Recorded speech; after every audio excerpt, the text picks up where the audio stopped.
Bonjour à tous et à toutes, j'espère que vous allez bien. Chez moi, ça va super bien.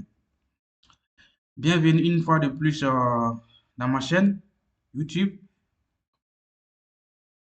Avant de commencer, s'il vous plaît, est-ce que vous pouvez vous abonner ou liker la vidéo pour permettre à ce que ma vidéo puisse se répandre avec l'algorithme de YouTube. Ça nécessite que vous likez ou que vous vous abonnez pour permettre aux chaînes YouTube de se développer un peu, tout peu. Là, ici, je vais vous présenter un peu l'inverser automatique d'alimentation. Ici, nous avons un problème que nous allons résoudre. Vous avez votre moteur et des sources d'alimentation du moteur. Pourquoi ces deux sources d'alimentation?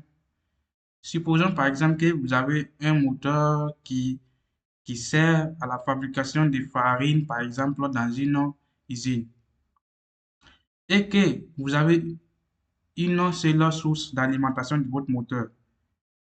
Et cette source-là vient des réseaux électriques publics. Les jours où il y aura, les jours où il y aura coupure d'électricité, hein, vous, votre moteur va s'arrêter et la production s'arrête en même temps. Donc, ça, c'est un peu coûteux. Pourquoi? Parce que votre production va s'arrêter à un moment donné avant que avant que le courant ne revienne. Donc, pour pallier à ça, donc la solution ici, c'est quoi? C'est d'avoir deux sources d'alimentation, deux sources d'alimentation. Une première pour les réseaux publics et une deuxième, ça peut être un générateur ou bien des plaques soleil. Donc, du coup, ici, notre solution, c'est quoi? Notre solution, c'est de faire en sorte que dès qu'il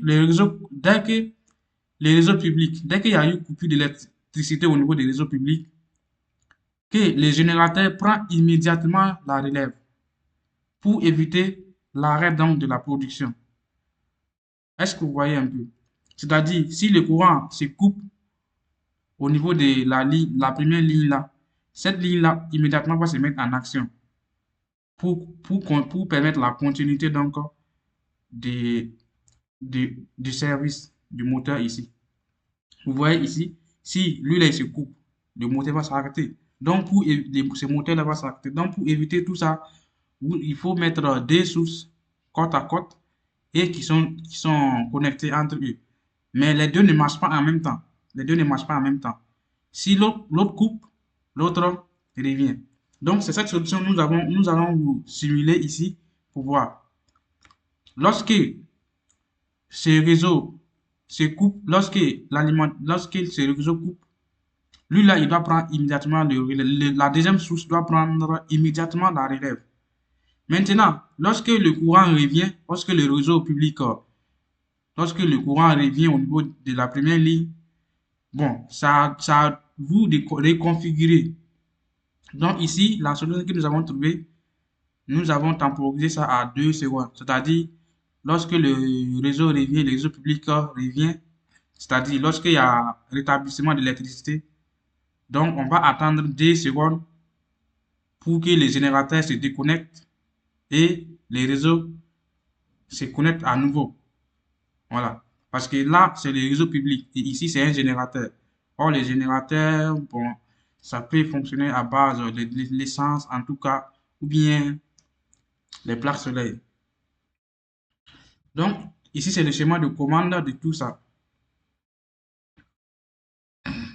Donc, ici, bon, ici, nous avons fait deux choix. C'est-à-dire, vous pouvez décider que c'est le réseau primaire qui va alimenter votre charge, ou bien vous pouvez décider que c'est le réseau secondaire qui va alimenter votre charge. Maintenant, la solution complémentaire, c'est quoi? Voici la solution complémentaire à gauche, à droite ici. C'est-à-dire, vous avez deux capteurs, un capteur S4 et un capteur S5. Lorsque il y aura coupure d'électricité, ces capteurs 5 là va se fermer. Et lorsque le capteur S5 se ferme, c'est un capteur S5. Lorsque le capteur S5 se ferme, automatiquement, il va, il va exciter la bobine auxiliaire KA3 qui va par la suite fermer ce contact KA3 et qui va automatiquement fermer le contacteur KM2 ici pour balancer la source, pour balancer donc l'alimentation à la deuxième source. Vous voyez, non? C'est-à-dire, si S5, s'il y a eu détection de coupure, S5 va se fermer. Si S5 se ferme, eh bien, votre source va devenir la deuxième source, c'est-à-dire l'alimentation va basculer à la deuxième source. Maintenant, si une fois le courant revient, au niveau de la première ligne, donc S4 va donner l'information. S4 va donner l'information à la bobine KM3 qui va temporiser 2 secondes.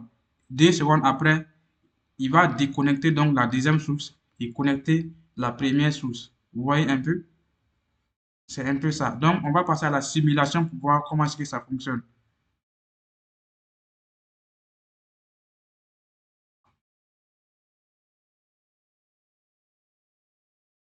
Donc, je ferme mes deux sectionnaires. Là, là. Vous voyez ce que je disais? Je vais voir le temps d'abord. D'accord. Il nous reste encore du temps. Donc, vous voyez ce que je disais? Donc, vous pouvez décider que vous allez alimenter votre moteur ici par le réseau, par le premier réseau. Le premier réseau ici. Premier réseau. Donc, si je décide que je vais alimenter mon moteur par le premier réseau, je vais appuyer sur S2. Donc, c'est-à-dire, le moteur maintenant fonctionne avec les réseaux, le premier réseau. Vous voyez que c'est le KM2 qui s'est fermé.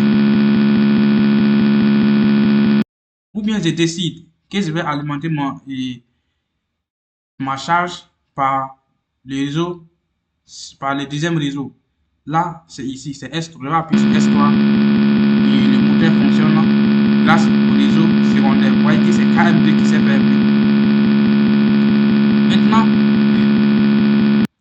supposons que notre moteur fonctionne avec le réseau primaire et qu'il y a eu de l'estage. Voici.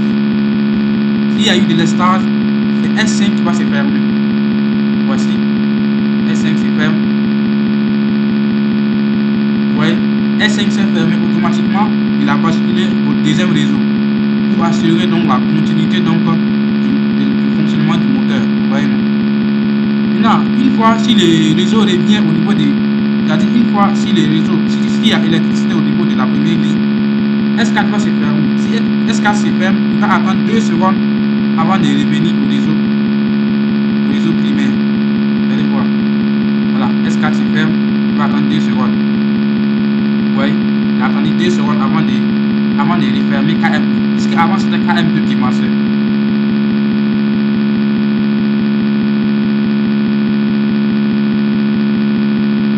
Le logiciel perd un peu donc. Voilà, vous voyez, il y a.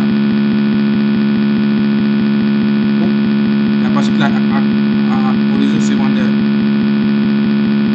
Supposons que les réseaux, il y a l'électricité maintenant au niveau de la première ligne. S4 va se fermer. Si S4 se ferme, automatiquement il va attendre 2 secondes. Vous voyez, 2 secondes avant de basculer au réseau secondaire.